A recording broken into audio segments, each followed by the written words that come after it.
Hi everybody, it's Georgia Rose, founder of Zencuda Soul Space Community.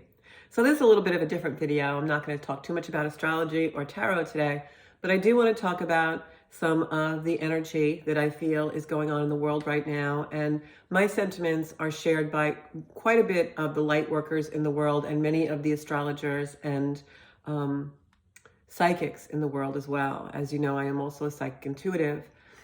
So we all know things are changing. That's quite obvious, right? We're in a time in the world where we are seeing things that we never have seen before and where we never expected to happen in our wildest dreams.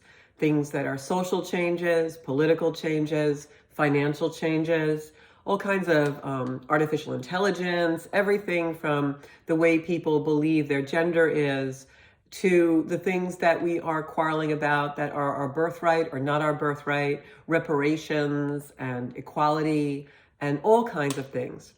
And while I never on my channel hold any political, social, or economic views, what I think I can agree with many people on is that we all feel a change is coming. Bigger than the changes we've seen. I think there was an ignition point with the COVID virus when we had the Grand Conjunction in January of 2020, December of 2020, I'm sorry. And I think that was an ignition point for a lot of energy that shifted in the world and great shifts. And so now I'm feeling a very much impending energy, which I feel is building and building in the world. And I think a lot of people feel it too. And that's why I wanted to do this video. We all know in our hearts that there's something coming. There's a big eruption, explosion, shift, change, whatever word you want to use to describe it, there is something coming that we all know is going to cause a shift, a catastrophic change in humanity. And when I use the word catastrophic, of course, that has fatalistic connotations and energy with it, but it doesn't have to mean that. Catastrophic can mean something crumbling, which we're seeing. You know, Pluto has been in Capricorn since 2008, and we've certainly seen a tremendous amount of crumbling of our structures, our financial markets, the way we do business, the way we elect officials, the way we make laws, tremendous changes in the structures that we hold dear, especially where I live in the United States. We're at a time in the country where many people feel it's almost like a revolution without the war. And so I want to pull that idealism apart because I think we are in revolution. I think we're in a global revolution right now. And I don't think it has to be catastrophic in a fatalistic way. I think it will be catastrophic for a lot of the structures that we've been living in for a long time. But that doesn't mean that it has to mean death or destruction, even though a lot of us do feel that will come. I think this is about rebirth. And I think it's about the fact that things reached a crescendo and are reaching a crescendo in our lives, in our humanity, where they have to change, and they have to change on a global scale. So they will crumble. And we're seeing that happen right before our eyes. And this isn't something that's going to happen in a day like a volcano erupting, although I do think that there's some very large events that are in play right now that are going to happen in the near future. However, the bigger picture is the rebuilding. The bigger picture is, where does this bring us as a species? Where does this bring humans when we see these things crumbling? How are we rebuilding them? And the bigger picture for me isn't even just global. Even though it may seem more personal, I think it's a bigger picture in that we should all be preparing in ourselves, in our own personal lives, in our own personal space, in our soul space, for what is to come. It's my belief that we are going to have tremendous changes to the way that our governments are, tremendous changes in power. Those powers are going to change in our finances, in our governments, in our religious belief, in the way that we see each other in regards to our humanness and in regard to artificial intelligence. All of those shifts are going to create great, great change.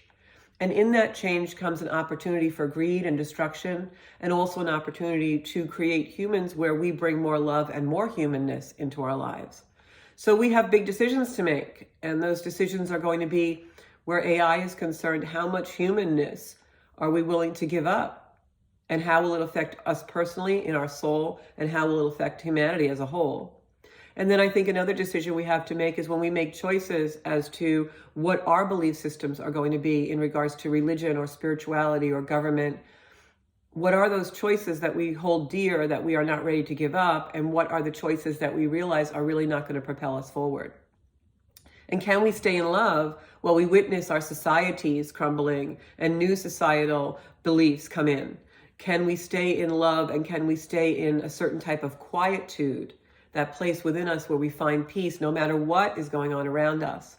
Because what I can tell you is all of these changes are definitely going to bring chaos. It's already doing that.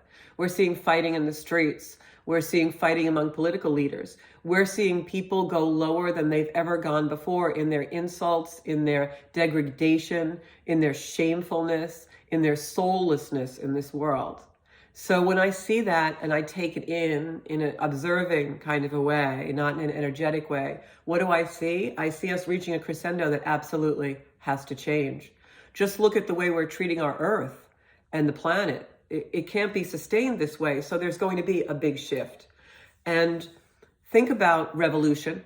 We're in a revolution now in many parts of the world where you're seeing social revolution, whether that's because people are standing up for their beliefs about what they deserve in a retirement, or whether they're standing up for their beliefs to be who they are in their gender-based beliefs, or whether they're standing up for religious or political or trying to fight enslavement. Whatever it is, we're seeing power struggles all across the globe. And those power struggles are also playing out in our own personal lives. So that's revolution. And what is a revolution? Revolution is based on a circle. I actually use in my work this beautiful sphere that was gifted to me by a very dear friend, because this particular sphere actually prevents negativity. It dissolves negativity. I use certain crystals in my work. I work especially in violet light, the highest light on the spectrum, in order to transmute energy, because revolution is circular. Revolution is the polarity of energy. There's an ascent and a descent, and an ascent and a descent. And it's my belief that we are in a descent right now globally that is leading to an ascension for all of us individually. And as a species, it's my belief that humanity has not reached the pinnacle of the descent yet, but it's coming. And so what can we do? Are we going to join the chaos? Are we going to be right about things that maybe really don't matter in the end? Or are we going to be happy? So prepare. And maybe some of you prepare by buying extra goods that you can store in your house in case we have scarcity at some point. That will too be impermanent. That will only be temporary as we ascend again, right? It's the descent and the ascent and the descent and the ascent. Life is circular. Karma is circular. Our souls live lifetime after lifetime, evolving and evolving in a circular motion that never ends, because each lifetime we bring something forward. We bring something forward. And that's what we have to prepare personally. Maybe, like I said, you're going to put some goods in your stockpile, and maybe you're going to buy some gold, or maybe you're going to make sure that you don't have a lot of debt. You're going to prepare in some material way to live in this material world that we don't even know what it's going to look like yet, right? We're undergoing so many changes that we have no idea what this world is going to look like in a few years. But we also have to prepare internally and go into that quietude. It's very important that we step out of the chaos, that we have a place that we go in nature that feeds our nature and our soul and can perpetuate the quietude, the stillness that we all have within us. We just have to reach it, tap into it, be brave enough to go within our own descents, our own selves, to find those shadowy places, maybe the places we don't like so much, and find stillness there. Because when the chaos keeps erupting and the chaos keeps building, chaos has an ascent and a descent too. And this chaos is on the ascent right now, right? Chaos is building, it's building. We can feel it. We all know it's building. We all know something's coming. You can feel it in your bones, you can feel it in your body, you can feel it in your soul, your heart. Every cell of your being is telling you something's coming. And it is. What that looks like, I can't tell you. But I can tell you that the answer is within you, not outside of you. The answer isn't in joining a protest. The answer isn't in forcing your belief system on another. That's a really violent way to deal with chaos. The way to deal with chaos is to go into the quietude, into the stillness. Take walks in nature, find that beautiful sky wherever you are, a leaf, a shred of anything that connects you with creator energy. That's how you deal with chaos. and hold that light within you. You know, the sun just came through as I was looking out the window just now. Just as I said, hold the light, anchor the light within you, hold the light within you, anchor that within you, find it in whatever way you can. Have a peaceful place that you go on a regular basis where you're not in the chaos and you can think clearly.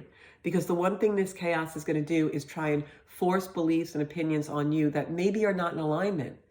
And that's different for all of us. And that's what we need to honor in ourselves, and we need to honor in the other. That's the only way we're going to combat the descent into chaos that is going to get worse and worse and more amplified as we go on in these years. So when you want to find that stillness within you, that quietude, you've had enough of the chaos, you're exhausted, you're overwhelmed, you're frightened, you're in anxiety. We don't want to give that energy, because in even speaking about that, we're putting that energy out into the world. We need to anchor into light, into high vibration, whether that's listening to beautiful music, listening to maybe a coach or a person online that's inspirational to you, not an influencer.